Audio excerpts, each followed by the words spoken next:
for the train is coming. Don't need no baggage, just get on board. All you need is faith to hear the diesel humming. Don't need no ticket, you just thank the Lord. Welcome, viewing audience and listening audience, to the People Get Ready podcast with the legendary political guru, Mr. Charles E. Bibb Sr. Tonight, we're going to begin our program with two famous quotes from the Reverend Dr. Martin Luther King Jr. The first one will be, there comes a time when one must take a position that is neither safe nor politic nor popular, but he must take it because conscience tells him it is right. The second one is, it may well be that we will have to repent in this generation, not merely for the neurotic words of the violent actions of the bad people, but for the appalling silence and indifference of the good people who sit around and say, wait on time. These quotes are very relevant in today's time. If you just look around and you'll see that big people in our city are silenced on big issues that is going on. But I want to let you know that the time is now. Now is the opportunity for you to have, you maybe say, oh, I want to open up a business. I want to get my business started. But now is the opportunity for you to start your business. And you could begin by being involved with the Bibb Business Opportunity Grand Opening. Let me say it again. The Bibb Business Opportunity Grand Opening. When and where is that? The Bibb Business Opportunity Grand Opening is with SNAP. I say it again, it's with SNAP. SNAP has added Employee Retention Tax Credit Program and ERC refund, $1.9 trillion. Come on, let's get that money. It also has added receive up to $26,000 per employee. And the question is, who is eligible to receive this money? And I want to say, if you have a business in the United States or a nonprofit organizations in the United States, you are now qualified for a federal tax refund check. And this check is receivable through SNAP Delivered. You can join SNAP Delivered for free. Did I say free? Yes. SNAP Delivered for free. For more information, you can call Mr. Charles E. Bibb Sr. office at 216-681-1469 or his mobile line at 216-659-1419. Now, it is now time for the show to begin. And I want you to put your mind together, draw your hearts in as we get ready to start this awesome show tonight. And I want to bring to you the legendary political guru, the information technology guru himself, Mr. Charles E. Bibb. Take it away, Mr. Bibbs. All right, Reverend Ben Fair. Wow, you lit up tonight. You go, Reverend Ben Fair. Yes, sir. Thank you very kindly for all those kind remarks. Yes, sir. We're going to keep this going just like you started it. Isn't this Vivian M. Sharp in the house? Hello and welcome. Hello and welcome, Mr. Bibb. I am Vivian Louise Sharp. Time is marching on. Join me on Discover Yourself. Join 30 of us on our Discover Yourself app. We have 30 interviews daily, variety galore. SharpParagon@gmail.com is the email. And the number to call Discover Yourself streaming radio app, 216-307 5100. Now is the time. Discover yourself streaming radio app with Vivian Louise Sharp. Thank you very much. Give me that phone number one more time, Miss Vivian Louise Sharp. 216-307-5100. Thank you. All right, thank you, and good luck on your business. Next, we have recording star, gospel and pop and soul. Coming into her new business, she's added to her array of businesses. Miss Joanne Harley, are you in the house? Miss Joanne Harley, are you in the house? Miss Joanne Harley, are you in the house? All right. Miss Candace Jones, would you step up to the plate and give us exciting news about SNAP Delivered? Yes, I will, and I do have some very exciting news.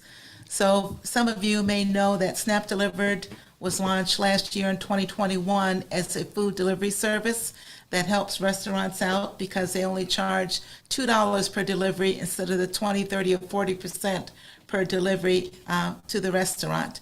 So the restaurants can save a lot of money that way. You can join, as Reverend Fair said earlier, you can join SNAP Delivered for free, so a restaurant can sign up with SNAP Delivered for free, a driver can sign up with SNAP Delivered for free, a customer can sign up with SNAP Delivered for free, and all these entities have a way that you can make money from that sign up. One of the entities I want to share with you also is SNAP Financial. SNAP Financial is offering the ability for a business that maybe went through some hard times during the pandemic to be able to get a tax credit back. This goes to the IRS. For those businesses that applied for PPP loans back in 2020 or 2021, they can also now sign up or go through the ERC program and get additional funding. Back in 2020, they only had the one possibility, either PPP or ERC. As of 2021, they have either or. And a business can get up to $26,000 per W-2 employee. And this is for businesses that have W-2 employees. 1099 employees do not qualify for the ERC tax credit.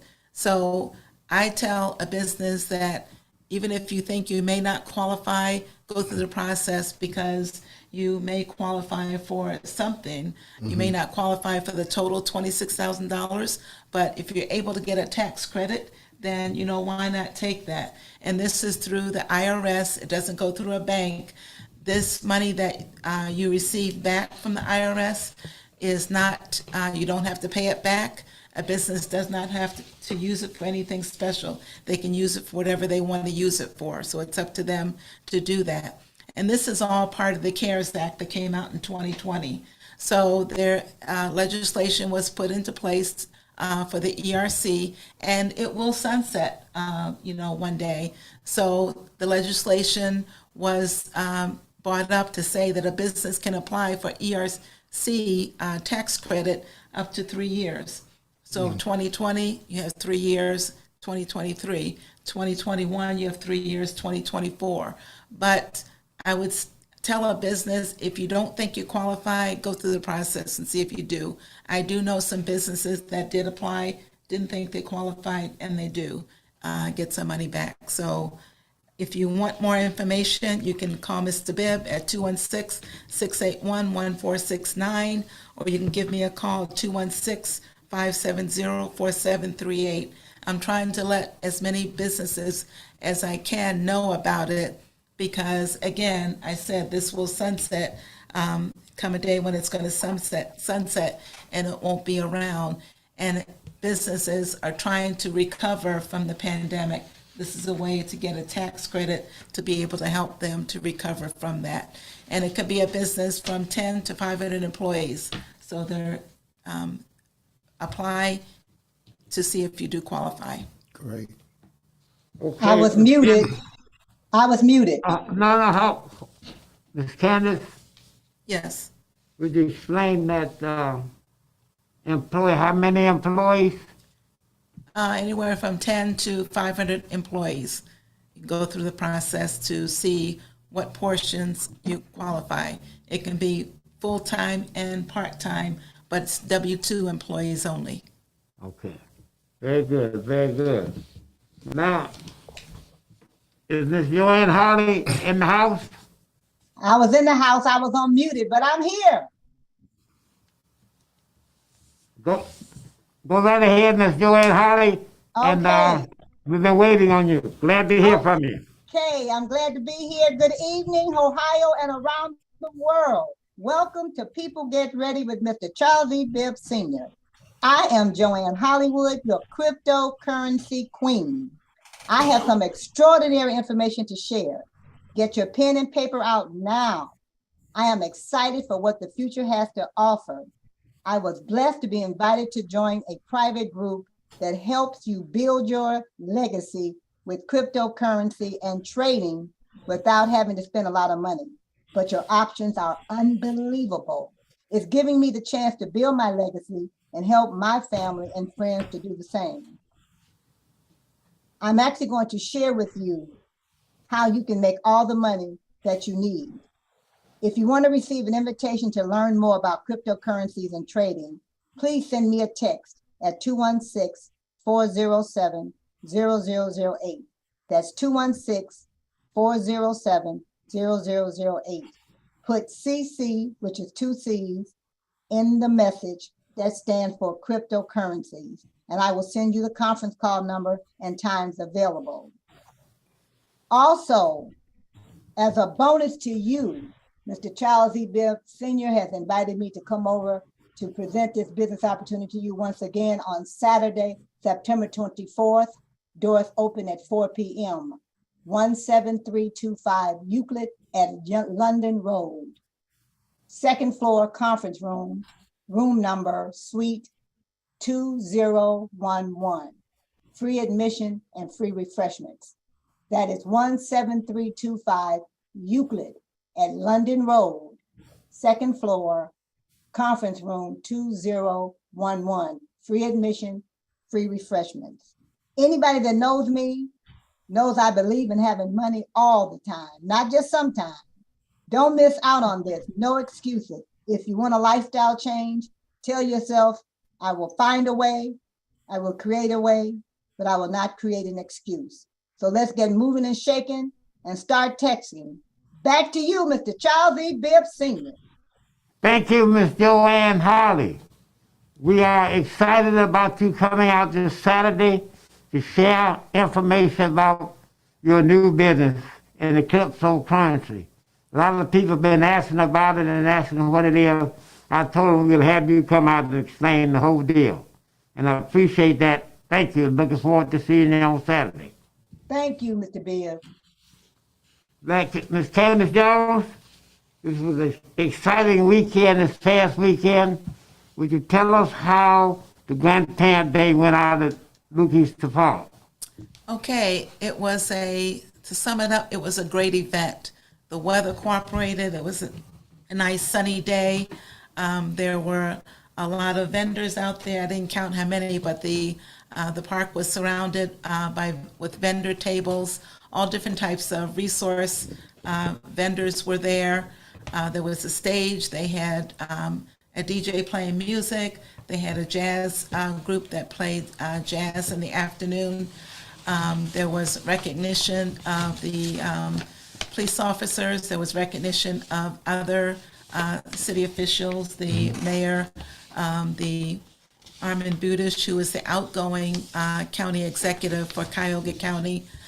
There was recognition for others, and not only the Billy Sharp and the McDonald's organization gave plaques away, but the Grandparents' Day group gave them away also. So I want to say kudos to Louis Moore and company for the putting the event on. It was very well attended by residents as well. There was food there that was cooking that they were able to get for free.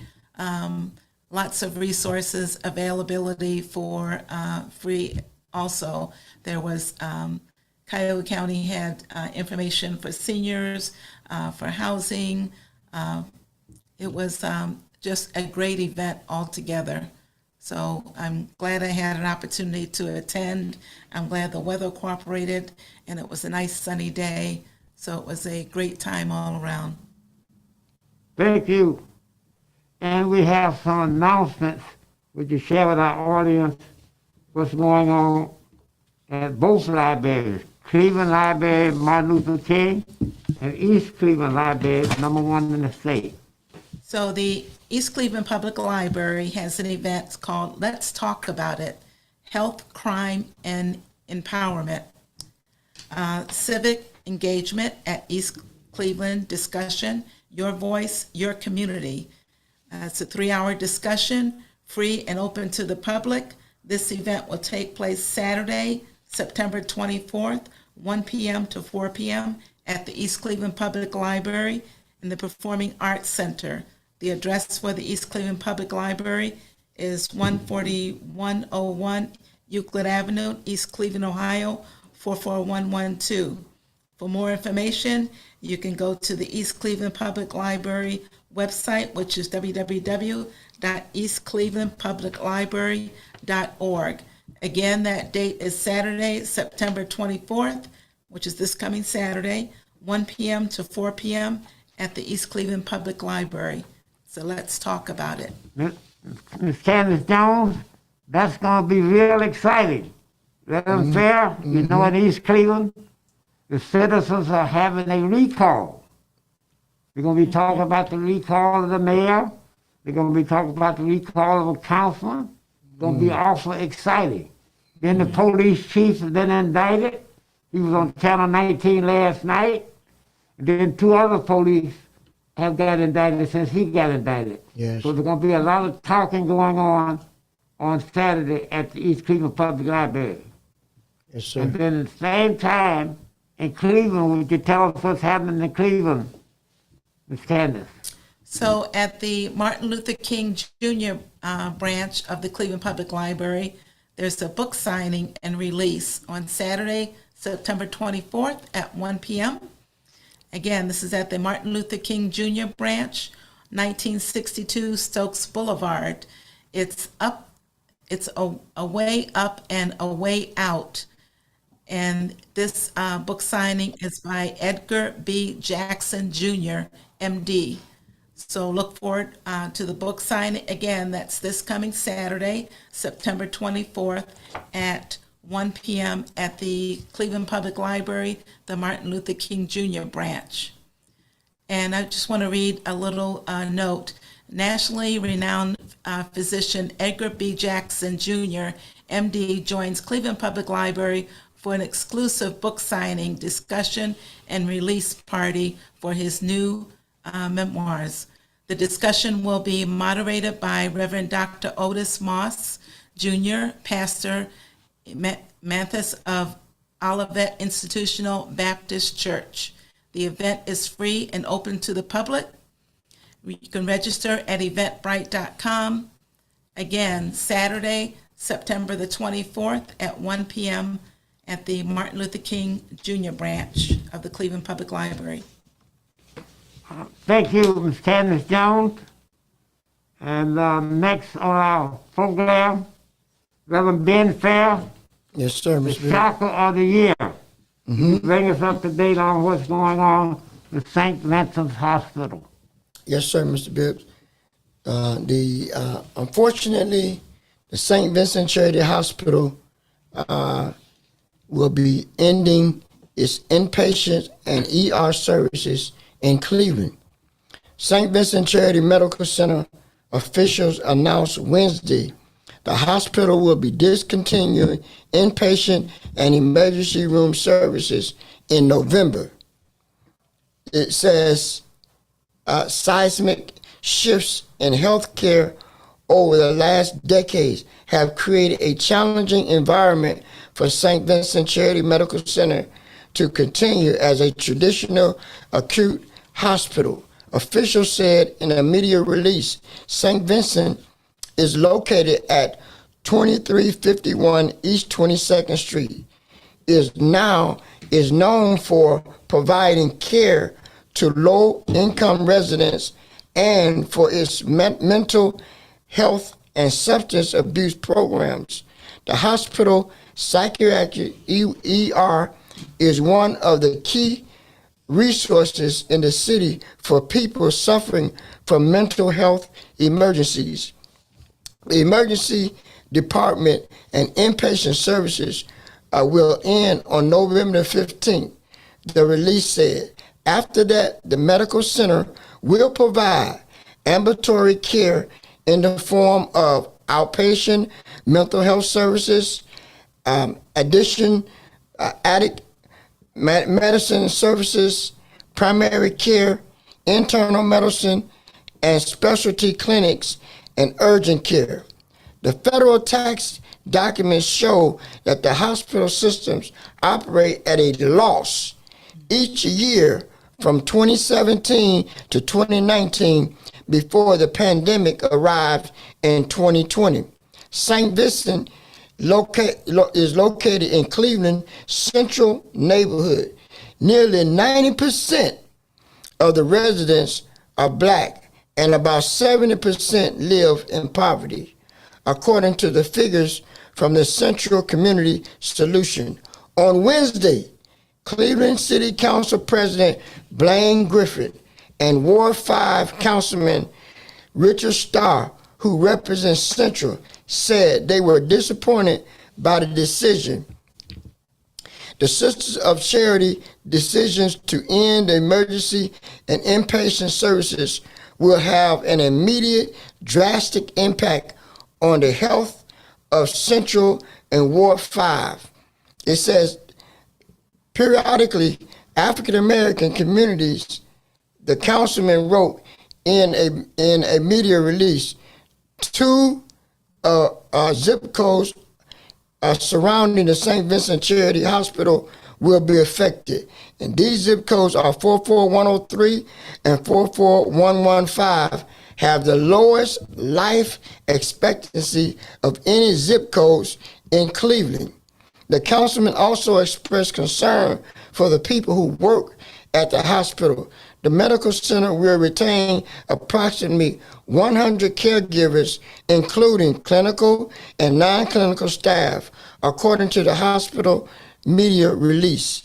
And that's the information, Mr. Bibb, that we have concerning the St. Vincent Charity Hospital in Cleveland. Unfortunately, they'll be closing on November the 15th for patients who want to come in and get services. But they'll still be having out care patients and for mental health services, and also for those who have substance abuse problems. They have the clinic open for those individuals. Thank you, Reverend Ben Fair. And I happened to be looking at Channel 3 News at 11 o'clock last night, and they had a list of 978 names that will be leaving the hospital as employees November. Yes, unfortunately, Ms. Bibbs. Now, that was the hospital side. Mm-hmm. And I'm told we have the union executive vice president this tomorrow night on the line. Miss Knight, are you on the line? Miss Knight? She's on.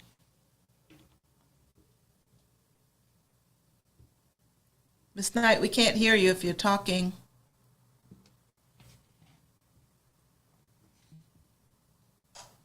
She's not muted, is she? We'll have to come back to Miss Knight, and we'll keep going. Is she showing on the phone? Yes.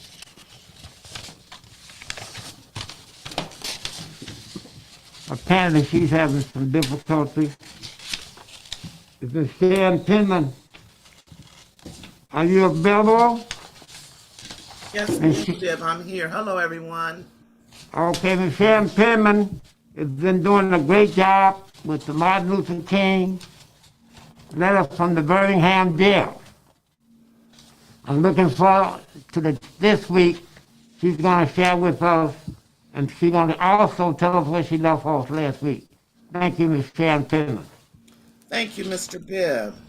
So yes, as Mr. Bibb was saying, in last week's installment of our reading of Reverend Dr. Martin Luther King's letter from Birmingham Jail, Dr. King was responding to the letter from the 8 Birmingham clergymen that had written to him criticizing his efforts, calling their activities unwise and untimely, and asking why he, an outsider, was there in Birmingham.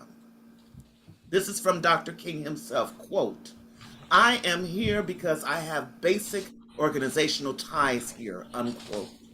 Those ties being the Southern Christian Leadership Conference. Dr. King went on to say it was an organization operating in every Southern state, with some 85 affiliate organizations all across the South, one being in Alabama,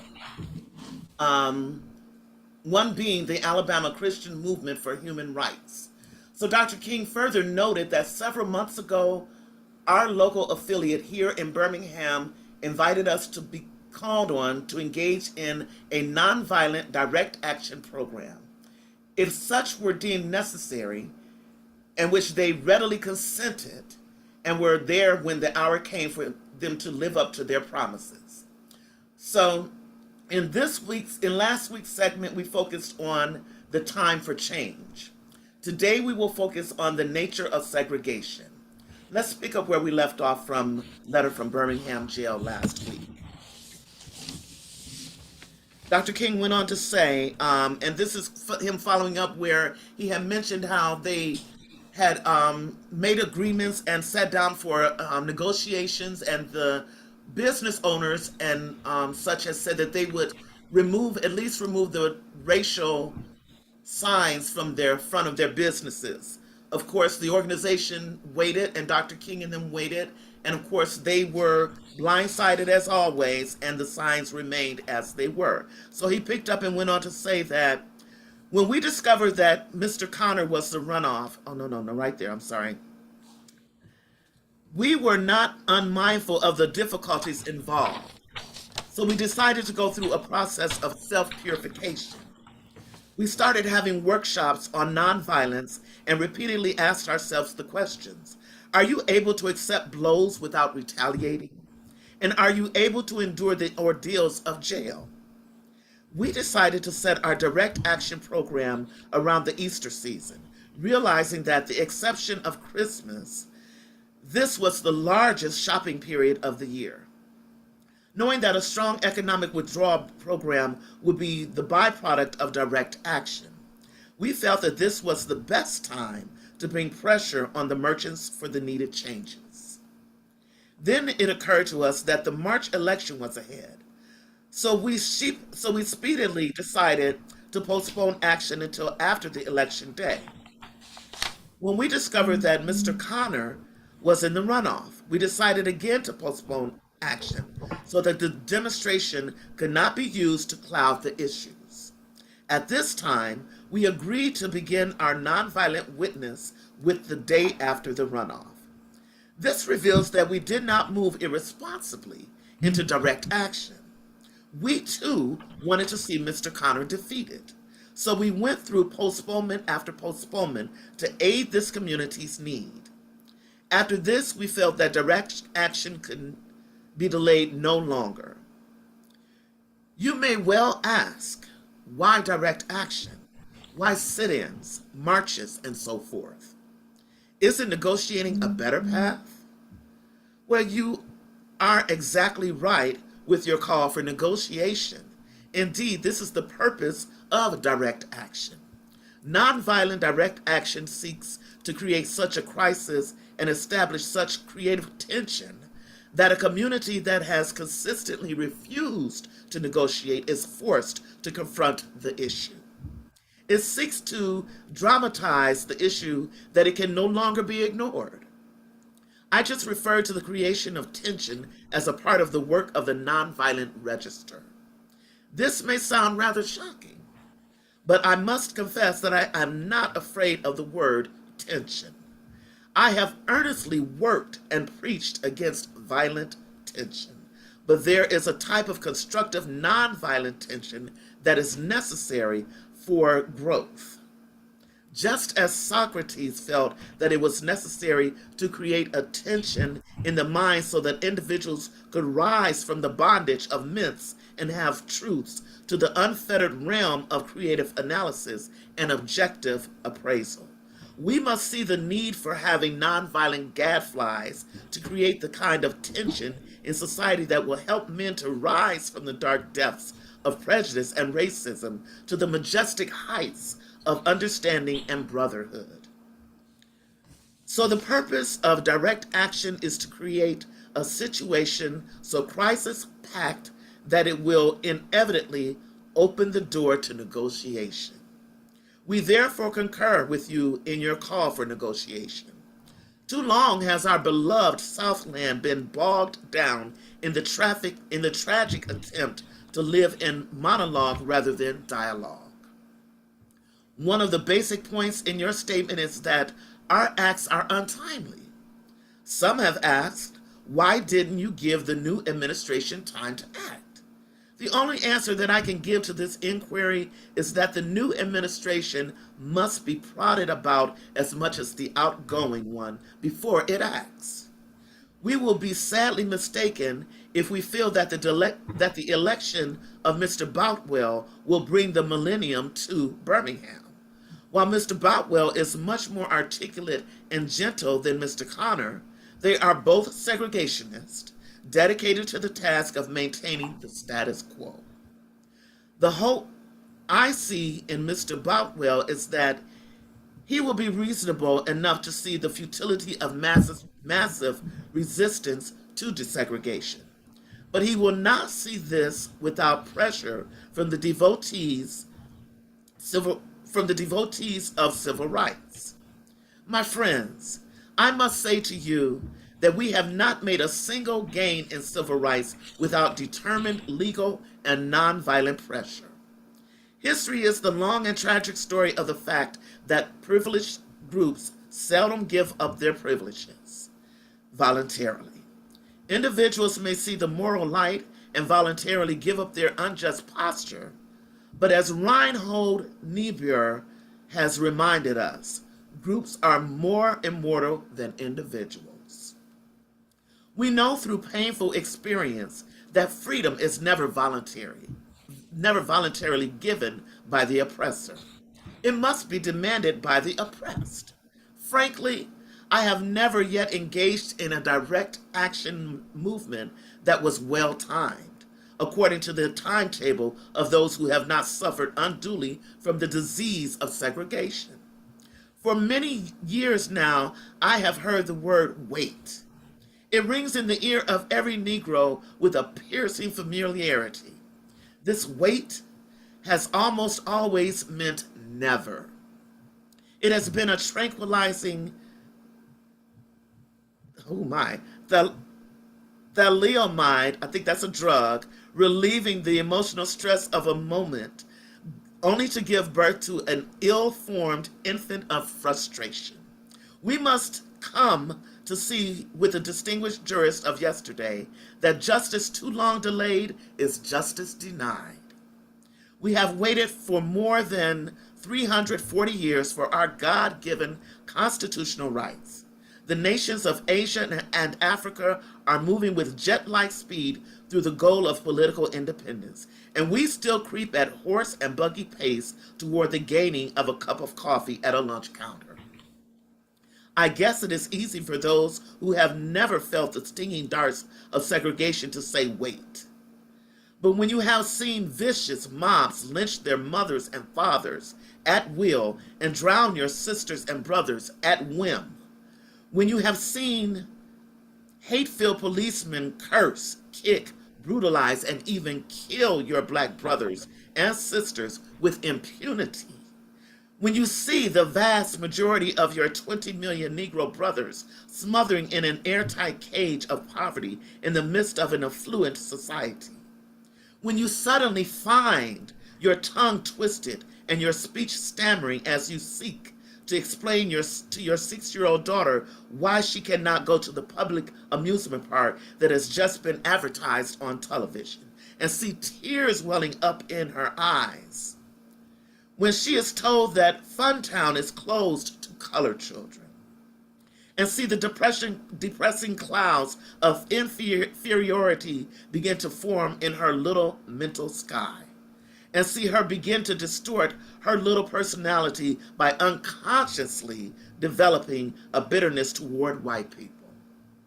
When you have to concoct an answer for a 5-year-old son asking in agonizing pathos, "Daddy, why do white people treat colored people so mean?" When you take a cross-country drive and find it necessary to sleep night after night in the uncomfortable corners of your automobile because no motel will accept you. When you are humiliated day in and day out by nagging signs reading white and colored. When your first name becomes nigger and your middle name becomes boy, however old you are, and your last name becomes John, and when your wife and mother are never given the respected title Mrs. When you are harried by day and haunted by night by the fact that you are a Negro, living constantly at tiptoe stance, never knowing what to expect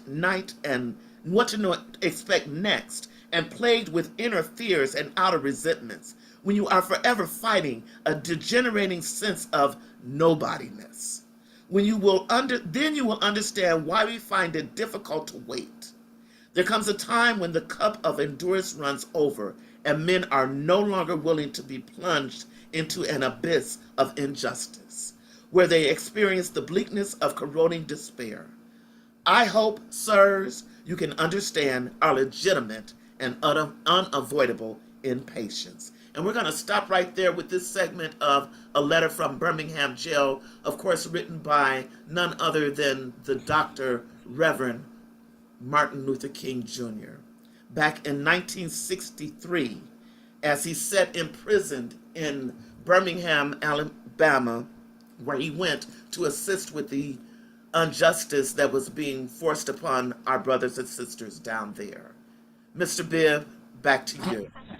I want to thank you, Miss Sharon Penman.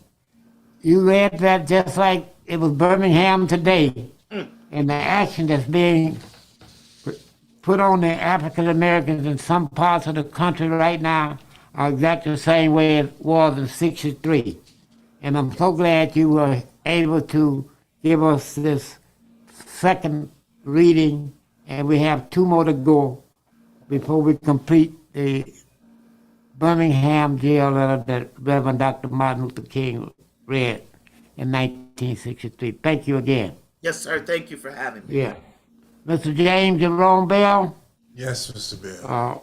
would you share with our audience live, living color, listen and radio and Zoom what's going on with the Cleveland Clinic and them 1,200 jobs? Well, as it stands now, Cleveland Clinic is still in the midst of a hiring spree to hire 1,200 Clevelanders, mostly from Ward 4, 5, 6, and 9. And those are where approximately the Cleveland Clinic hospitals are located. Moving forward, we hope that it will be a significant uplifting of people, moving them from the welfare rolls to the payrolls. So hopefully it'll be something that will be beautifully incorporated, but also with what's happening at St. Vincent Charity, there may be a lot more people in line for those jobs. All right. Since you mentioned St. Vincent Hospital, would you bring us up to date what you are aware about St. Vincent Hospital and share with our audience your experience personally at St. Vincent Hospital? Well, I was actually down in St. Vincent Hospital yesterday. I went to the chapel and I was in the cafeteria, and I overheard some of the workers saying that they were disenfranchised, even with the possibility of going to other hospitals in the city, just because St. Vincent is a unionized hospital. They were disgruntled because they'd be taking a pay cut if they actually went to another community hospital. My personal experience with St. Vincent Charity Hospital, I was involved in a near fatal major car accident, and I had brain surgery to remove a blood clot. Dr. David Letton said that I was the closest to dying in the history of his practice that didn't die. So I owe a great deal of gratitude not only to the late doctor, but to the St. Vincent Medical Center. Okay. When they talked to you all about the leaving the employees when you were there yesterday? I'm sorry? Did they talk to you at all about when they were leaving? I believe it's November 15th. November 15th? Yes, it's the last day of service as we know it at St. Vincent. Okay. Are you aware of the next event at Cleveland Clinic when they're going to have another fair? They'll be having another hiring event next month, but the particulars I don't have in front of me. Okay. Thank you for that information. You're welcome. And will you try to get back with St. Vincent's administration Okay. and find out how they're coming with placing the employees that they're letting go? Okay. Since we already know that Cleveland Clinic is looking for employees, Mm-hmm. I think it would be in order if you could report back to us what's going on. You don't have to start at Cleveland Clinic looking. They already started looking for people. And when they started their program of 1,200 jobs by December 31st, the employees at St. Vincent were not available, right? Right. So let's see if we can get something started with that, if they're working on it, and let us know that next week. Sounds good, Mr. Good. Bibb. Okay. Reverend Ben Fair, Yes, sir, Mr. Bibb. there was shock across the United States today about former President Donald Trump. Yes, yes, Did you get any information on that today? Could you share anything with us? yes. We did, Mr. Bibb.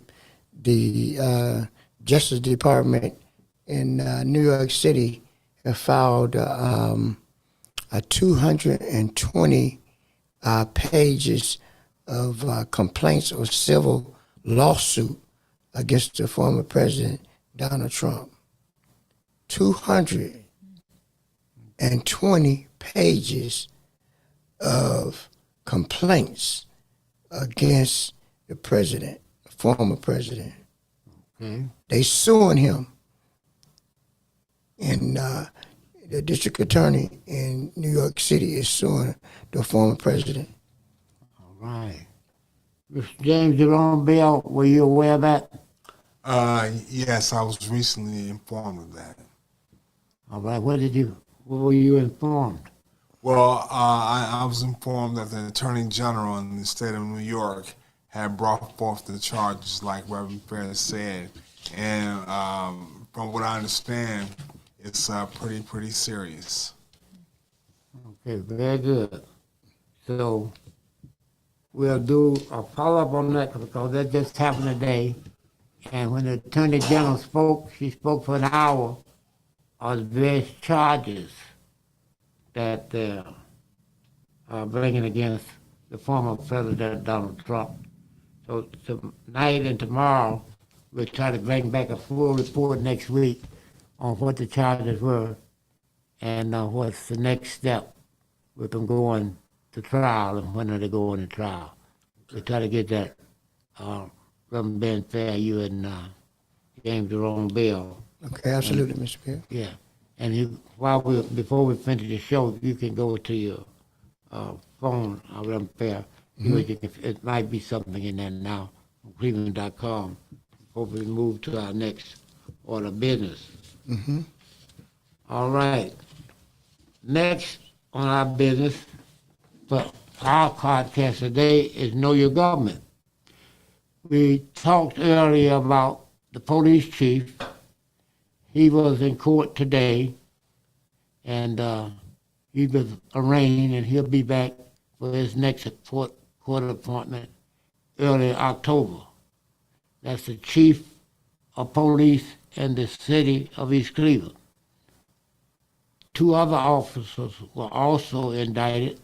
They have not been up to be arraigned yet, but they'll be coming up next.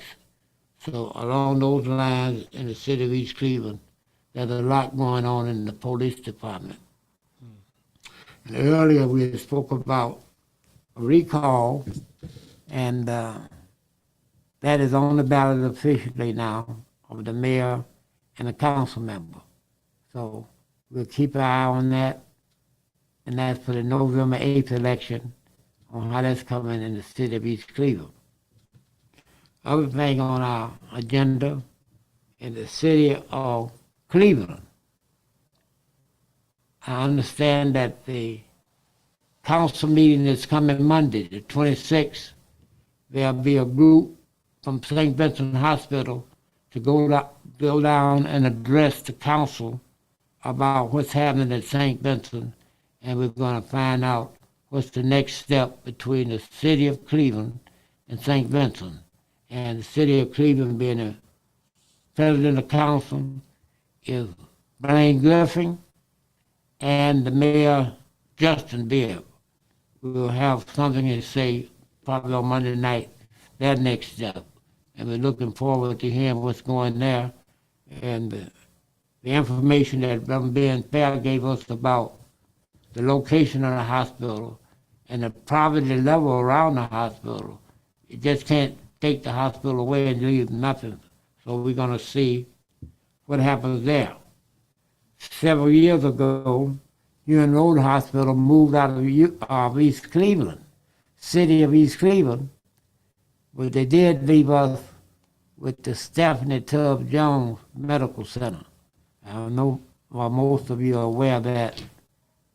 So there is some service in the city of East Cleveland for the residents who are similar to the residents in the central area, need a lot of care for their citizens.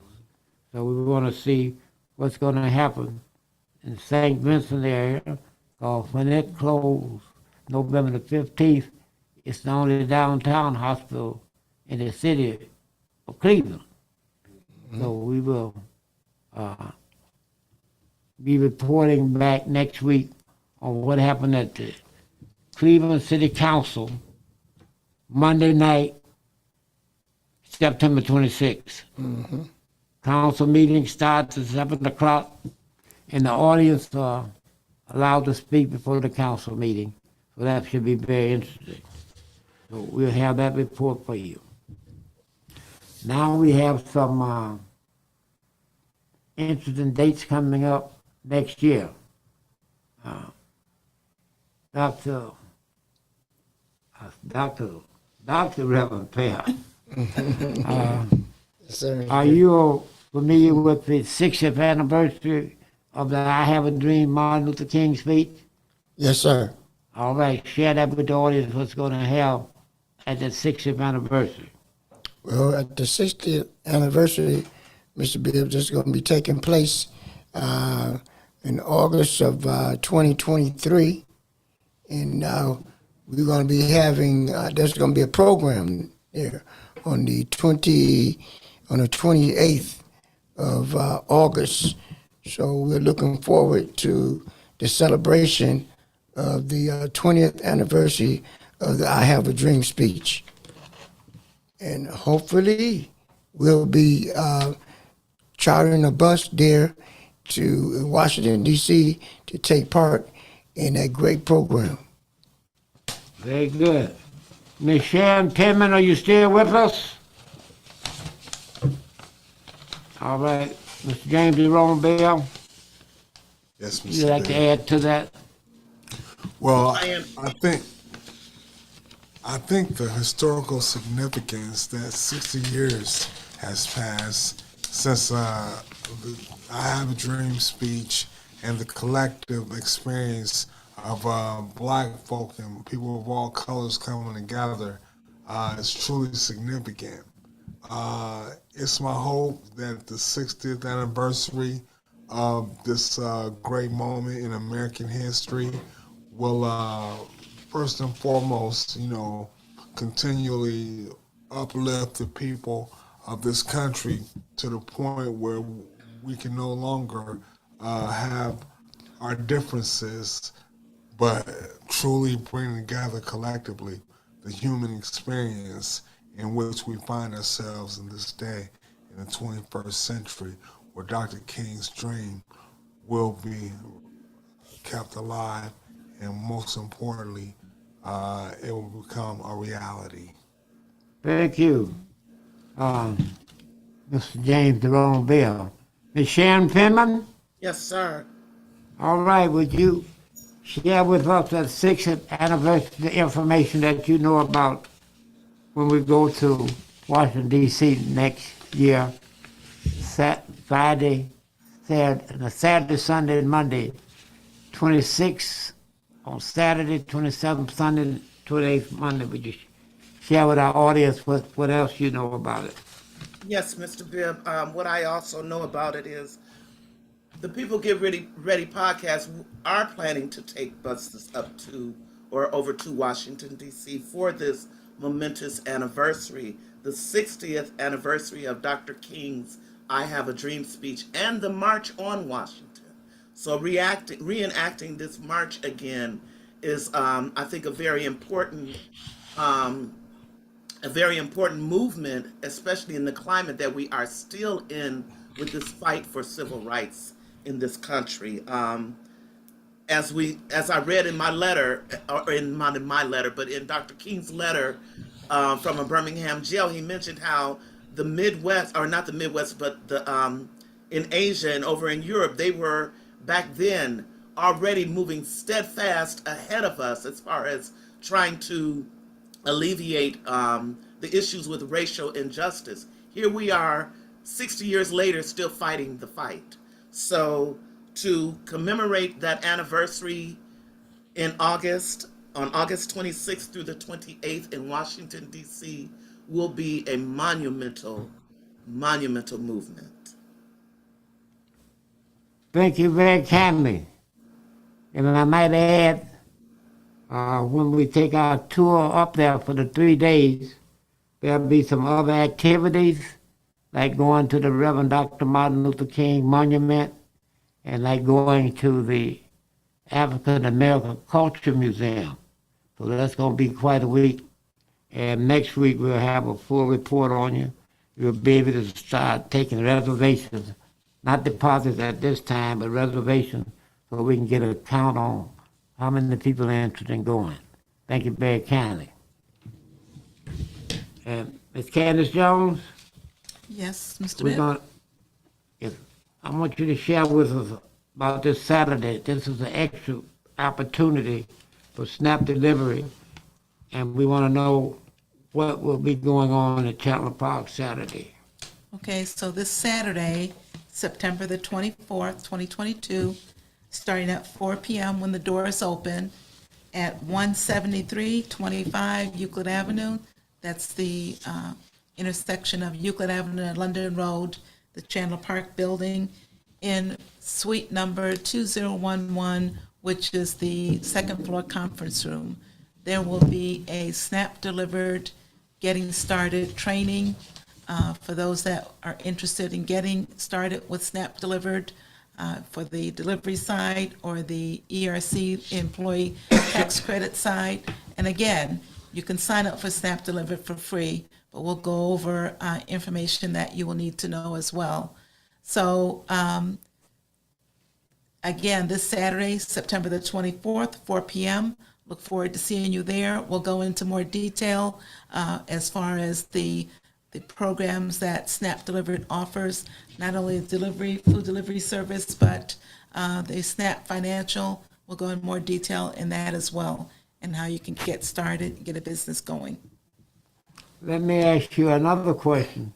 If a person comes this Saturday and want to know about the program for the $26,000 employee, will they be able to learn about that on Saturday? Yes, they will. And get in the business? Go over that one more time, would you please? So we're going to go over SNAP Delivered, the food delivery service portions of it, how you can get started with that, because you can make money from the food delivery. You don't have to be a deliverer, but you can refer restaurants, you can refer drivers, and make money off of that. We'll go over that program and how you get started with that.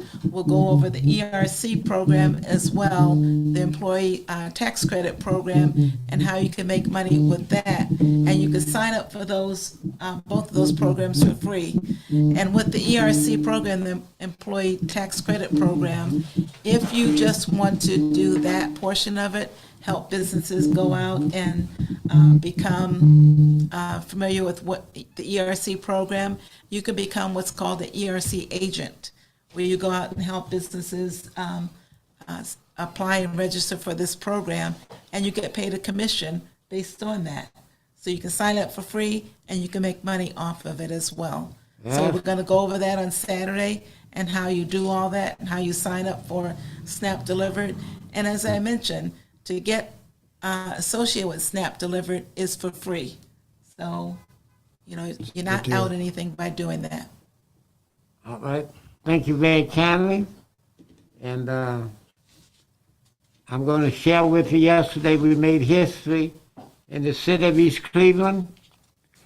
We are the East Cleveland Public Library, the school district, and also Shaw High School principal and students were at the library, Reverend Pear, and they were able to hear and see the great debate from the Renaissance Hotel, right in the heart of East Cleveland, on our big wide screen in the Greg Reese Performing Arts Theater. And that is brand new for East Cleveland. Now we have what we were trying to get, Reverend James Jerome Bell, a cooperation between the school district, the library, the Cleveland City Club, and the podcast People Get Ready working. So now when there's something at the City Club that we want and the East Cleveland residents to know about, we can do it.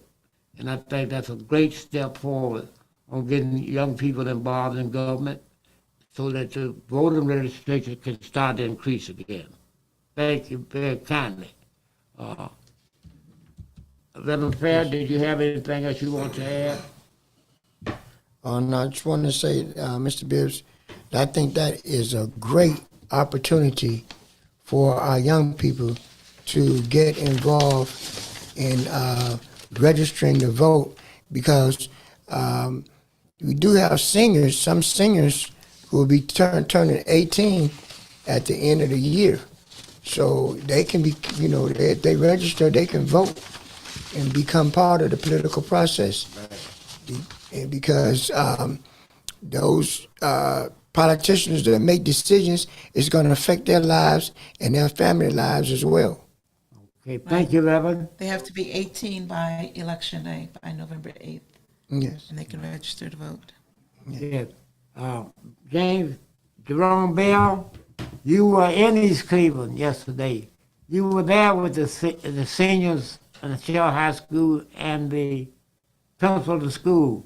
Would you share with our audience what you experienced yesterday? Well, it was a very, very exciting time. The seniors were very, very enthusiastic about learning about civic engagement in government. And I just want to say that I want to thank not only the People Get Ready staff, but I want to thank the East Cleveland Public Library. And with that, I do. All right, thank you. And we're going to write the CEO of the school district and let him know we made a giant step in getting the library and the school district working with our podcast and the Cleveland City Club. That's great. Thank you. And I want to thank everybody for tuning in this week. And we'll be back with more exciting news for you next week. And have a great weekend, everybody. Thank you. Thank you all for Thank you. joining.